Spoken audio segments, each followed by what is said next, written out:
কোরবানি না করে রাসূল বলছেন সেজন্য আমার এই ঈদগাহের আশেপাশেও যাতে না আসে। আরেক ভাই প্রশ্ন করেছেন, নিজের দেশে গরিব মানুষ থাকা সত্ত্বেও বিদেশে কোরবানি করা উত্তম নাকি নিজ এলাকায়? একজন ভাই প্রশ্ন করেছেন, অনলাইনে টাকা পাঠিয়ে অন্য দেশে কোরবানি করলে সেই কোরবানি আদায় হবে কিনা। প্রিয় দর্শক শ্রোতা, আরেকজন প্রশ্ন করেছেন যে স্বামী সামর্থ্যবান না হলে, স্ত্রী ধনী হলে স্ত্রীর উপর কোরবানি ওয়াজিব হবে কিনা। আসসালামু আলাইকুম ওয়া রাহমাতুল্লাহি ওয়া বারাকাতুহু। আম্মা বাদ, হামিদা ওয়া মুসাল্লিমান। প্রিয় দর্শক শ্রোতা, আমাদের সামনে অত্যন্ত গুরুত্বপূর্ণ একটি সময় অপেক্ষমান, যেটা আমরা কোরবানি, একটি গুরুত্বপূর্ণ একটি ইবাদত। কোরবানিটি আমরা কিভাবে সহিশুদ্ধভাবে আমরা পালন করতে পারি এই বিষয়ে কিছু প্রশ্ন আমাদের কিছু ভাই আমাদের কাছে পাঠিয়েছেন। সেই প্রশ্নগুলা আমরা একে একে জবাব দেওয়ার জন্য চেষ্টা করব।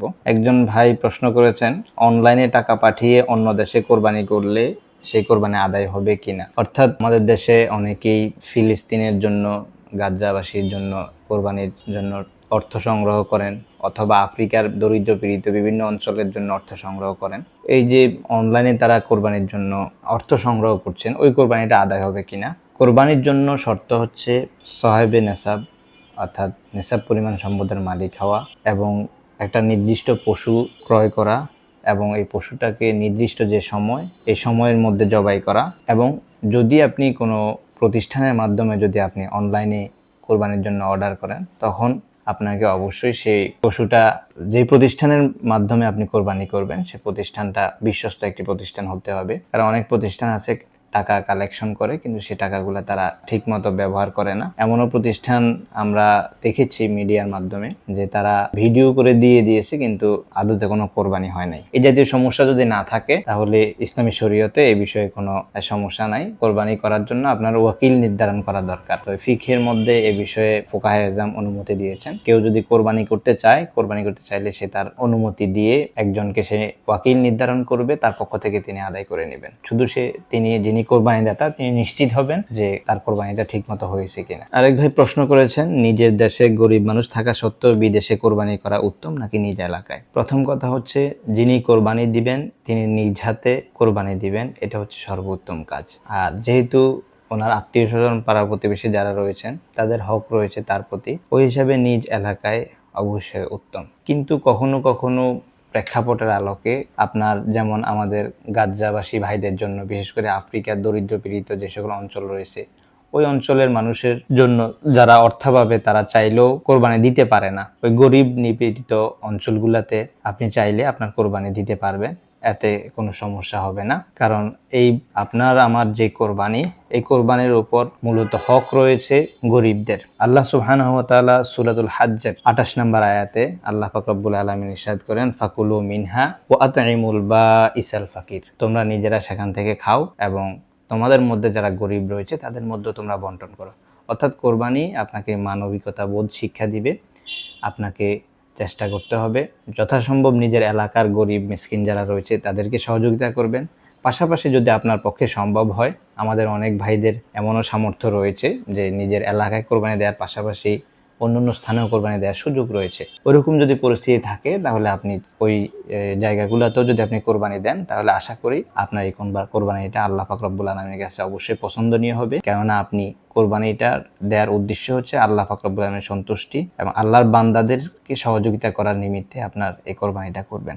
আশা করি আপনার এই কোরবানিটা হবে, এতে কোনো সমস্যা হবে না। প্রিয় দর্শক, আরেক ভাই প্রশ্ন করেছেন, ব্যাংক লোন বা কিস্তিতে কেনা পশু দিয়ে কোরবানি করা যাবে কিনা। প্রথম কথা হচ্ছে, লোন করে কোরবানি করা, কিস্তি বা লোন, এটা দু ধরনের হতে পারে। একটা হচ্ছে আপনার লম্বা সময় মেয়াদী যে লোনগুলো, এই লোনগুলোর ক্ষেত্রে আপনার ওই সময় কোরবানির পূর্ব মুহূর্ত আপনি যে লোনটা দেবেন, অর্থাৎ যদি 36 মাসের লোন হয় তাহলে কোরবানির সময় যে মাসটা পড়বে ওই মাসের যে লোন থাকবে, ওই লোনের টাকাটা আপনি আপনার নিসাব পরিমাণ সম্পদ থেকে বাদ দিয়ে বাকি টাকার হিসাব করে ওইটার থেকে আপনি কোরবানি দিতে পারবেন। আর লোন বা কিস্তিতে পশু ক্রয় করা সেটা হচ্ছে, যদি কোরবানি দাতা বা কোনো খামারের সাথে যদি আপনি কথা বলেন যে আমার এই গরুটা আমি 1 লক্ষ টাকা দিয়ে ক্রয় করব, আমি আপনাকে এটা 2 কিস্তি, 3 কিস্তি অথবা 4 কিস্তিতে দিতে চাই, কিন্তু তখন যদি ওই খামারি যদি শর্ত করে যে হ্যাঁ ঠিক আছে আপনি আমাকে 4 কিস্তিতেই দিবেন কিন্তু 1,10,000 টাকা দিবেন, অর্থাৎ আপনার দামটা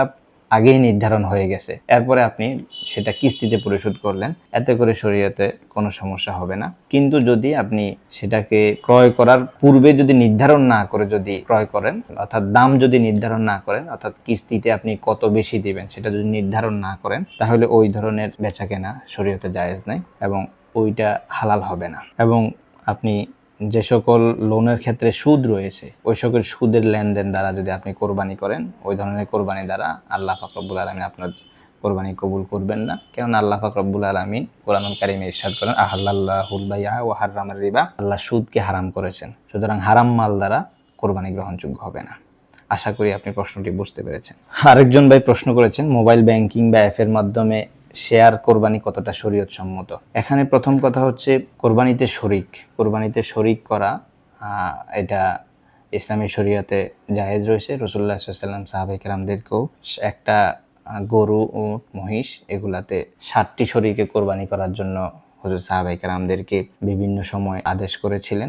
এই অনুযায়ী আমরা বুঝতে পারি যে কোরবানিতে শরিক নেওয়া জায়েজ আছে। তো এখানে যে বিষয়টা যে মোবাইল ব্যাংকিং অ্যাপের মাধ্যমে শরিক হিসেবে অংশগ্রহণ করা, এই বিষয়টার এখানে মৌলিক যে বিষয়টা সেটা হচ্ছে যে কোরবানির শর্ত পূরণ হচ্ছে কিনা। যদি আপনার শর্ত পূরণ হয়, ওই শর্তগুলো পূরণ হলে অবশ্যই আপনার এই কোরবানি জায়েজ হবে। এক্ষেত্রে আপনাকে সতর্ক থাকতে হবে যে প্রতিষ্ঠানের সাথে আপনি শেয়ার হচ্ছেন, ওই প্রতিষ্ঠান আদৌ বিশ্বস্ত কিনা এবং একটি পশুতে তারা 7-এর অধিক নেয় কিনা, অর্থাৎ 7টি শেয়ারের অধিক নেয় কিনা, এবং ওই সময়ের মধ্যে নির্দিষ্ট যে সময় 10, 11, 12 এই 3 দিনের মধ্যেই এই পশুটি জবাই করা হয়েছে কিনা, এই বিষয়টা আপনাকে নিশ্চিত হতে হবে। যদি আপনি এই বিষয়টা নিশ্চিত হতে পারেন, তাহলে ওই মোবাইল ব্যাংকিং বা শেয়ার অ্যাপের মাধ্যমে আপনি যদি কোরবানি করেন, আপনার এই কোরবানিটা শরীয়ত সম্মত হবে। অর্থাৎ কোরবানির মৌলিক শর্ত যদি পূরণ হয়ে যায়, আপনার কোরবানি হয়ে যাবে ইনশাআল্লাহ।